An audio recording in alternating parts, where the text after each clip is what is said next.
Okay, hi, my name is Kaliński. I'm a Python programmer, but today, unfortunately, no code there. I'm going to talk about how you can engage games to improve your work. How motivation works, how this relates to games, and how we can design a kind of a gamified system in our workspace. And maybe how this might help improve our product and make our work more fun. Yeah, and if we're talking about fun, who here thinks that programming is fun? Well, I do. Okay, great. I expected that. So, but I think that not everything is fun in programming. So, I personally don't like meetings. I think they're sometimes quite boring, and I like turn off. But there are things that are commonly treated as maybe boring, or we don't usually do them as oftenly as we should, like tests, like documentation. Sometimes also we don't confirm the coding style as much as we should. And I think this is a place we could, why they might be boring, or why aren't we that interested in that? Well, I think that in case of motivation, I think this is kind of a thing that if something does not concern us at all, actually, for example, the meeting is about things that you're not going to actually do or implement or be anyhow relevant to the project, then we kind of turn off. But in case of tests and documentation, I think the problem is that the true value of these things we do, like test, documentation, coding style, are somewhere in the future. And they're not certainly now, but certainly somewhere in the future. For example, if we take tests, well, the test should pass, like test-driven development. But the true value is that somewhere in the sometime in the future, when we change something in the code, the test should tell us that, okay, you broke something that should be working still, right? Similar with the documentation. If we're writing something, then well, it's obvious for us what it does and what it's for. But if a new programmer comes into our team, he doesn't know that, and he would like to read the documentation, for example. So I think this is the reason why we might use a bit of motivation here, because yeah, we don't do that. The typical approach would be the carrot and the stick. This is like obvious thing. Well, you chase the carrot, and if you fall behind, you get hit by a stick. Well, I think this is kind of a waterfall model of motivation, because it's like, yeah, it makes sense, it works, but when I see this, I think of this recurrence, like this is me, my boss, and his boss would be like the same, and this gets very tight sometimes. So I don't think this is a good idea, and I think that we could do this better. So motivation. What do we know actually about motivation? Well, there's a typical division into intrinsic motivation, which is kind of our internal motivation of, well, this is everything we want to do for ourselves. Those are hobbies. Those are things that we do entirely because we want to do that. There's nobody telling us that this is good, that you should do that. This is something that we do for us, ourselves. And the important thing is that this is the strongest motivation you can get.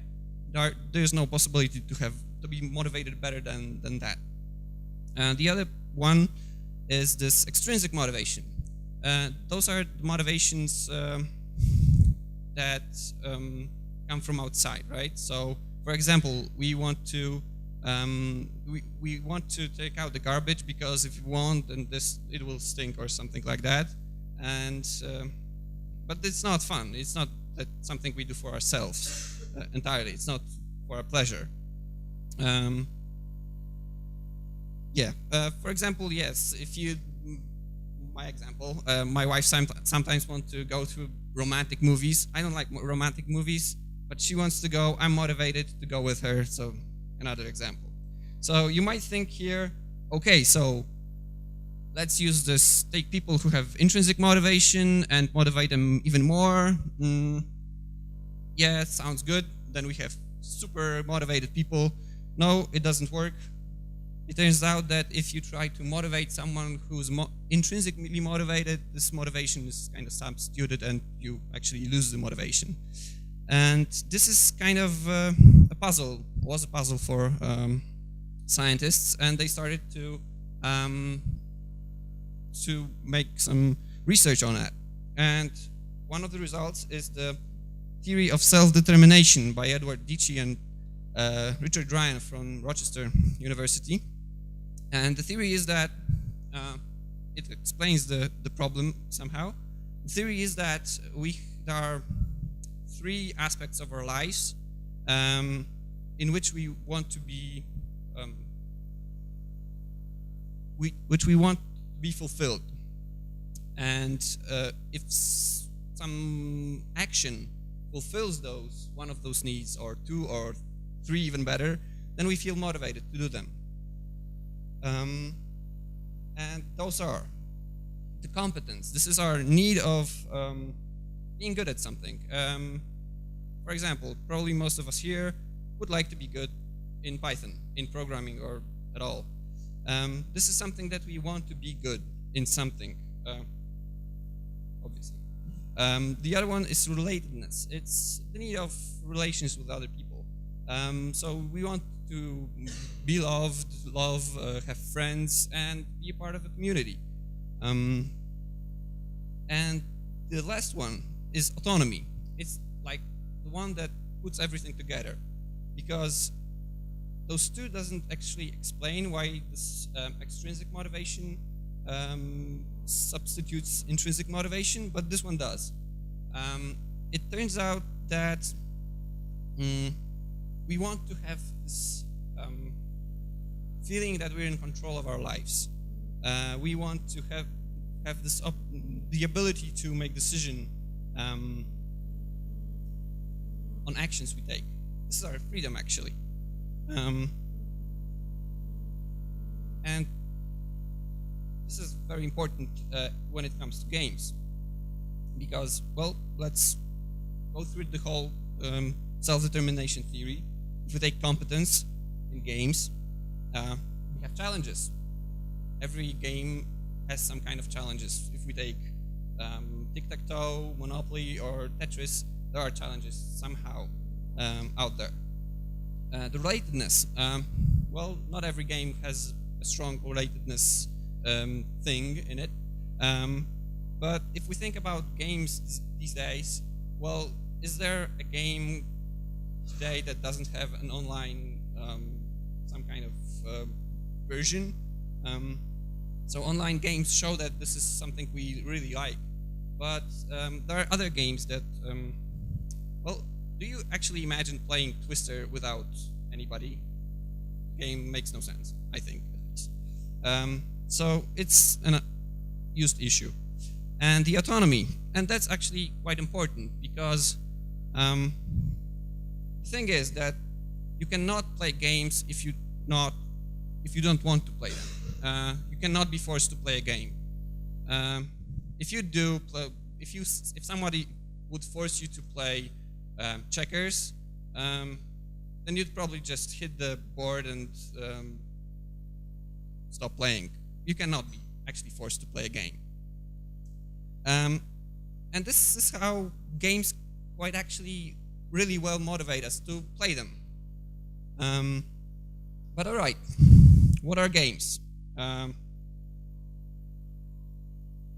The definition given by Sid Meier, the creator of the Civilization game series, is a series of meaningful full choices. I quite actually like the definition. I think this somehow gives the idea of this freedom we take in our games, that we make some meaningful choices. And if we think about games, if anybody here actually tried to solve normal games with computers, you probably heard about min-max algorithms, and it's always some kind of a path that you have to find in a tree to get the best solution. So it's a series of meaningful choices. But besides that, okay, we know what games are, basically, right? The thing is, how can we use games to make us motivated more? How can we use games to help us prepare better software? So this is a subject of gamification. And the definition I like from the book by Kevin Werbeck and Don Hunter is the usage of game elements and game design techniques in non-game contexts. So to generally introduce you to this concept, I'd like to describe this game's elements and game design contexts. First of all, what are game elements? Game elements would be I think of game elements as if you take a box of Monopoly, then what you hold in your hand are game elements. This is not the game itself. You're not playing it right now because you're only holding it, but those are all game elements. They're everything. Okay, so game elements are the pawns that we play with. Certainly the dice, it's an element. The board, but what's also interesting, the rules are also the game element. So what I like to do now is to explain somehow how different kinds of game elements motivate us to do certain actions by an example, because actually we can invent our own game elements. And if we take, for example, today video games, there are dozens of them, so millions, I guess. The most typical would be, for example, points. The reason they're good and why we can use them, they keep score. It's a good thing to keep score. We want to know how good we are, and generally they keep the score. We can do many things with them. They can determine the win state. For example, you win if you get 100 points. But the win state is a difficult issue because in case of a single game, win state would be okay. But if we're talking about motivation, then we'd probably would like to be motivated to do something continuously. And if we have a win state, then if we win, then will not be motivated after winning. So you have to be careful about designing the win state. Points give you the impression of progress. I don't know if you've seen this. I think in LinkedIn, you have this progress of how your profile is filled, how well your profile is filled. And it usually is about 95% or something. And we have this psychological thing that we want to get to this 100%. So this is something that really motivates us. So we say, oh man, I've got only 1% to be complete to do, yeah, whatever. We don't know what to do, but we want to complete that. Feedback. It's I think one of the most important things. As Sid Meier said, games are a sequence of meaningful choices. Feedback actually gives us this impression of that our choices have some consequences, because, for example, we perform some action and we know that, okay, I gained 5 points. Good, that's nice. So I get this feedback that something changed. And the last thing, it's a good data for designer. You have to think about the fact that if we are game designers, we want to know whether our game is playable or not. If we deploy a game and people start playing it and the amount of points being gained is very low, an unexpectedly low or unexpectedly high, that this means that there's something wrong with our game and we have to change it. So we can think now how we can use points. Well, one bad example would be this. I don't know if you can read that. I had some connection problems. This is not really how you would like to deploy this in your company. This is unfortunately in Polish. The idea is that this is kind of points you can get for kindly informing your employer about something your teammate did wrong. And you get different kinds of points for doing it in different ways. Don't do that. It's not really motivating. But what can we do in our context, in our workspace? You can give points for change sets that actually increase decrease the mess in your code. And this is where you could use PyLint to give you some kind of measurement. So it's quite easy. You could actually run PyLint before and after some change that was accepted, and you know the score, whether you should add points, maybe remove. Easy. Same with test coverage. Actually can be done in a pretty much the same way, but you can also invent many other ways of employing points in your workspace. The other one is badges, also quite popular. For example, Stack Overflow use them very well. They give you this virtual status, right? So it's important that we have to remember of the fact that badges have to be kind of hard to gain, kind of unique. So it's not much of a exciting badge if everybody's got it. So they kind of denote the status, and we have to remember that. They kind of provide a goal. For example, if you see that, oh cool, that badge is very nice, I would like to go there. This kind of gives the player this path he should be going. And the other thing is that it actually gives you a whole variety of paths you can take. And the cool thing is that if you have a well-designed game, you can have different badges, and different people would like to go to different badges, because we have this tendency of, well, we would like to get the badges that the least people have. So this kind of could distribute, if we have different kinds of badges in our workspace, this could distribute the work needed to be done on improving our project. And this also gives us some kind of information on what our player cares about and what's interesting for him, because we would probably choose the badges that kind of express ourselves, right? Oh yeah, and the identity within a group. For example, if we have a group of players with some set of badges, then they kind of create a subgroup they can exchange.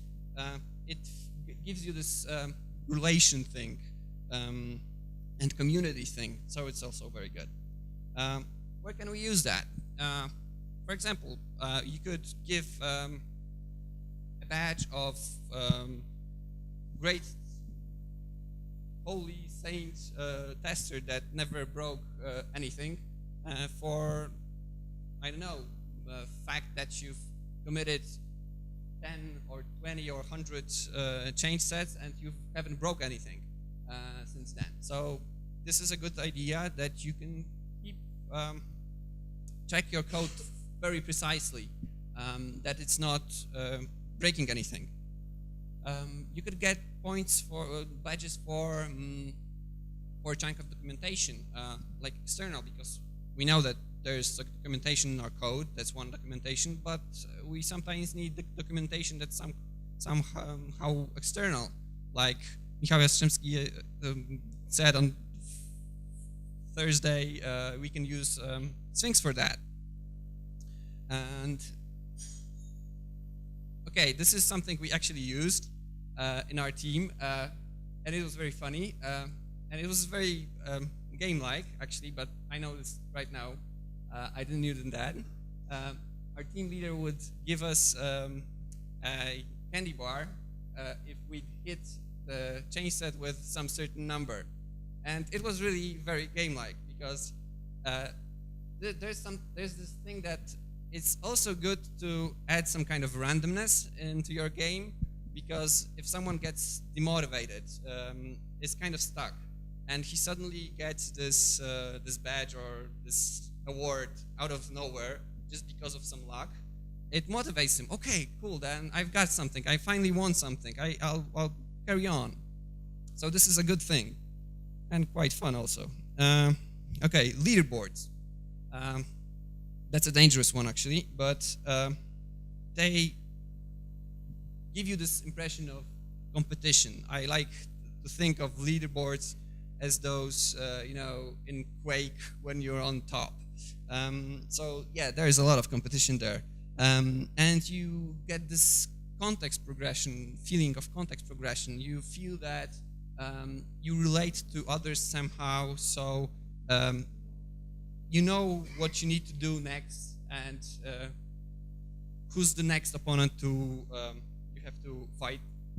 Maybe better than that, but as I said, this is dangerous somehow, because I think this is not really what we need in our teams. We wouldn't like people to be like competitors to death. But we can think of some usages for that. We could create a game of finding and fixing bugs. I see this way, that we could, for example, if you find a bug in your friend's code, then you might write a test for that and a fix. And if you do that, you get a frag. So cool. You could do that, and it would certainly increase the quality of the tests. Maybe not the coverage, but this would like kind of motivate people to just write tests and find problems within them. I think that this could be also used for code review, more like positive. If you see that something was done very nicely, or I don't know, you could give a like or something like that to your teammate. This could probably somehow motivate also people to work. Yeah, and those are game text. Those were the game elements. But the very important, the most important thing is that we need to somehow put this everything and design a system that will work. So we have to engage our players to actually play. We have to think what game elements to use. So there are some guidelines we should follow when we're designing a game and we're thinking about a game. And first of all, we have to define our objectives. So if we would like to design a game in our team, we have to think about what we actually want to achieve by that. For example, we would like to increase our test quality, but this is very abstract actually, because we don't have good measures, I think, of what the good tests are. I think the only measure is that your production won't blow up the moment you deploy. But there are things smaller than that. When you define your objectives, you have to identify and measure actually your targets. You need to know what kind of smaller targets you can achieve, and you have to measure them, and that's very important. For example, if we take tests, we could actually use the test coverage, although I don't think, again, that this is the best measure for the test quality. But we have to identify them and find a way to find a way to measure them, because if we won't be able to say if our system is working or not. The other thing is we have to describe our players. This is kind of done already for us in games, video games, because we have achievers who just want to achieve something. We have explorers who will check, for example, if we can fall off the map, and we have socializers who just get into game and want to talk with others, I don't know. And we have, of course, killers who just want to kill everybody. Well, I hope we don't have killers in your team, but you have to identify your players. Every team actually should have different kinds of people, different kinds of characters, and we have to identify them. And when we do, we need to think about our gamified system if it employs everybody to work harder, if it has a place for every character. So this is also very important. Figure out our cycles. It's like with designing a website. You have some action that leads to another action, which leads to another action, and it should actually make a circle to work. So we want those circles, we want to have those circles. And when we have them, we have to also measure them, control them, and detect them, because some circles might appear, and we need to know that they appeared and some kind of make them stronger. Well, use the right tools.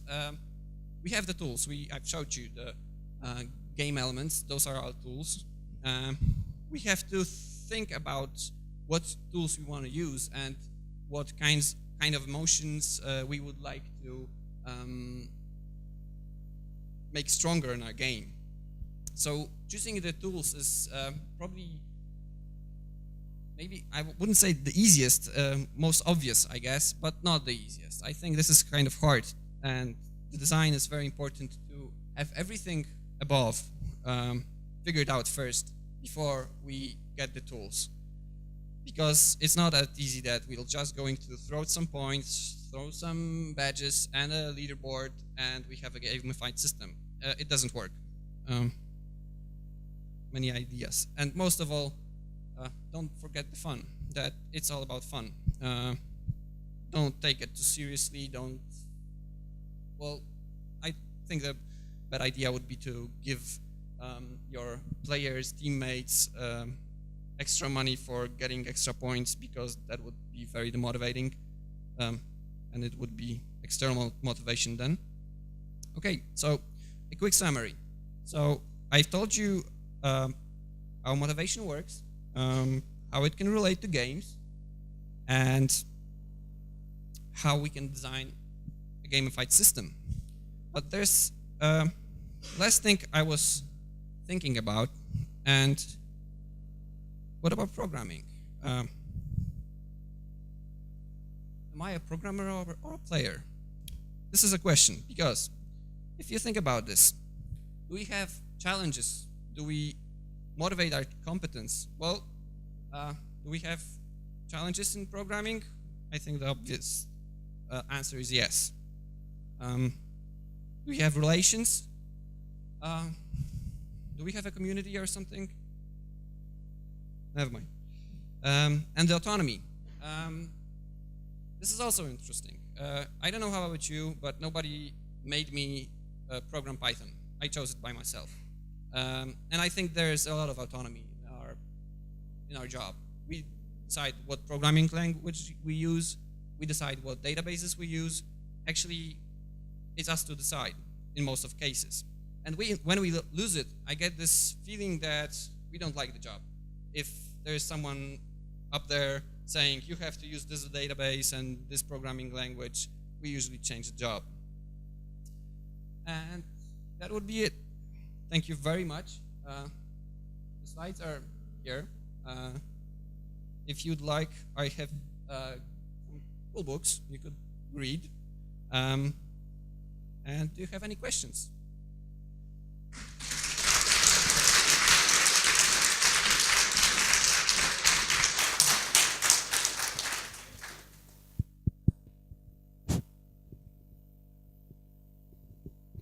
I have something to say. It's not a question, but this is very risky. You are showing, because if you would do it this way, you could be in great danger, because you are here motivating individuals, and this moves you to danger that you will not have a team, because what you will end up maybe is 5 individuals working in same room, but not in a team. And if you want to do this safe, you should try to motivate a team, like team scores, team have a points, team finished hard issue, not individual. So giving badges and points to individuals will probably break your team in the long distance. Like we tried this approach, but on the team level, that individuals don't score, but team scores, and results was great at the beginning, because stuff like that works the best for some time only, unfortunately. And at the beginning, this was like, wow, if you review these 4 commits, we will score 2 points as a team. And if someone said that, anyone want to review. But if you would say, if you review these commits, I will score 2 points. No one will help you. You're breaking your team, basically. This is danger. Yeah, I agree with that. That's why I said that leaderboards are quite dangerous in that sense, that you motivate people to compete with each other. Yeah, that's not what we want. leaderboards will kill you basically in the time you deploy them. But these things, other things like badges, could make trouble in long distance. Like not the first day, but after some time, people would not cooperate. Okay, like, okay, I agree with you 100% actually, because this is really dangerous, that we have to look out how we design a game, because we can make our game not motivate us to do, but actually destroy a team, as you said.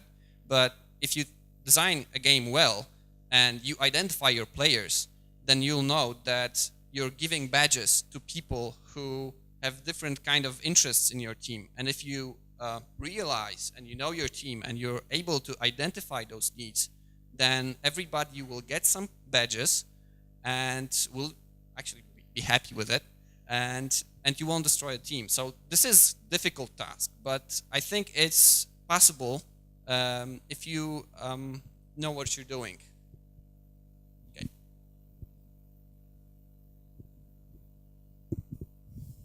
Okay, I have 2 questions. One question is, do you have any example where you use this? Okay, it's not actually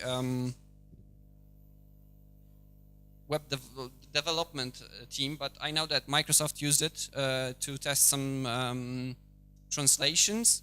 They used it in the whole company.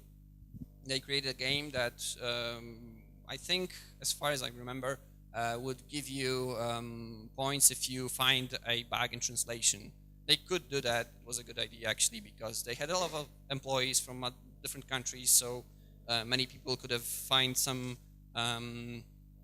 bugs in the software they used. So I know this is a good usage. I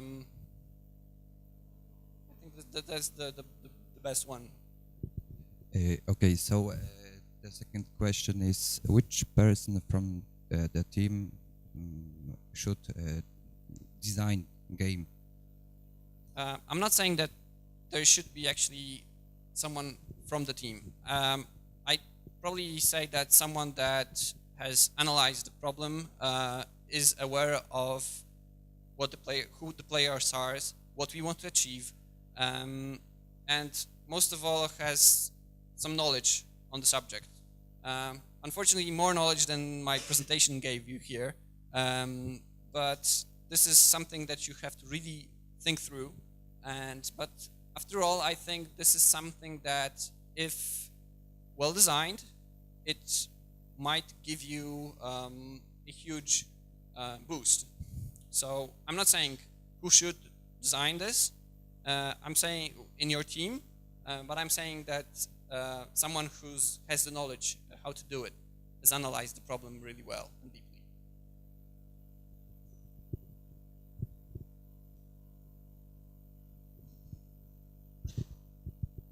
I have a strictly technical question about the tools you are using for these games. Are these some tools from the market, some open source software, or did you write everything yourselves? Because I know, for example, that there are plugins for Jenkins for gamification, but I don't know about many applications that can be used to it.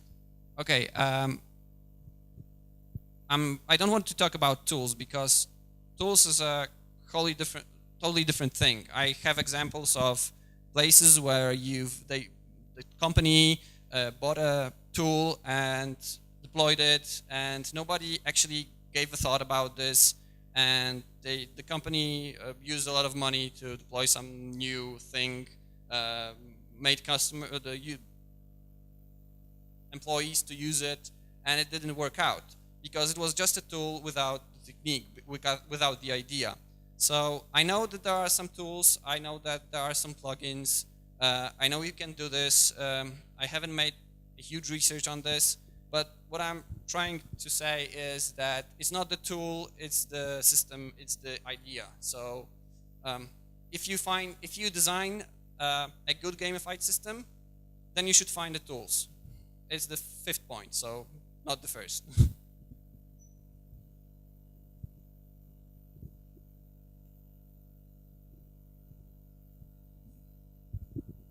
Okay, so before my question, first I answered the other question. There is some plugin to Visual Studio from Microsoft that implements gamification for developers.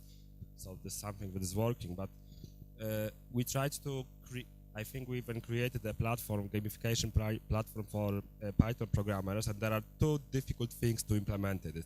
One is to design the game. It's not because what you presented is theory. Then the most difficult part is to design the games, decide what the budget should be and so on, and then implement it. So our approach was to just plug into GitHub and check all the commits and analyze the code and check if there is a test, documentation, and so on. My question is, did you actually design any game? Because we found out that this is quite a difficult topic. So define all the rules. Define the players, define badges, points, levels, and so on. To answer your question, no, I have not. I haven't created a fully functional game. I haven't. I know it's a difficult task, and that's what I'm trying to say. Yeah, because we tried. I think we started 2 years ago. We have a prototype, working prototype, but still we didn't implement it into our teams because it's very difficult and the system is quite complex and it's easy to cheat also in the system. So yeah, designing is very, very difficult, and theory is easy to understand, but implementing it it's just difficult. Thank you. Yeah, I agree with that. Any more questions?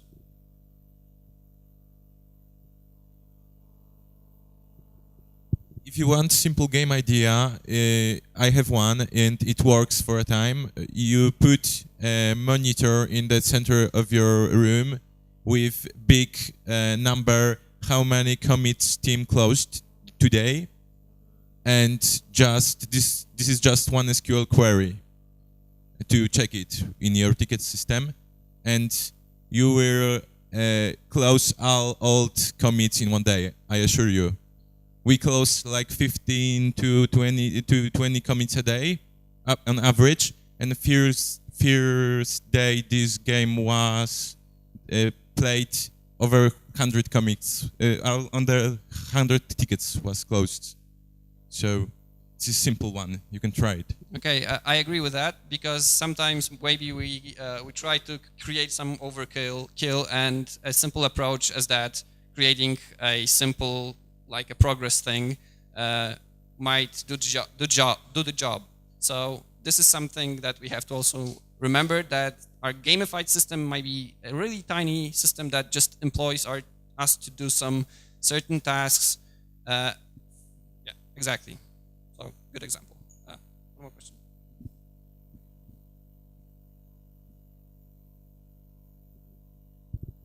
There's quite a big system implemented in this on this similar concept, the gamification concept for the Fedora Linux distribution. They recently started the badges project, which means that Fedora project contributors get badges for different achievements like reviewing new packages, submitting new packages, successful builds, failed builds, wiki edits, and basically stuff that helps the project to go along. And then they can say, I have this badge, you have this one. So it's motivation for the contributors. And they can track their progress. Okay, cool. Thank you. Okay, thank you very much.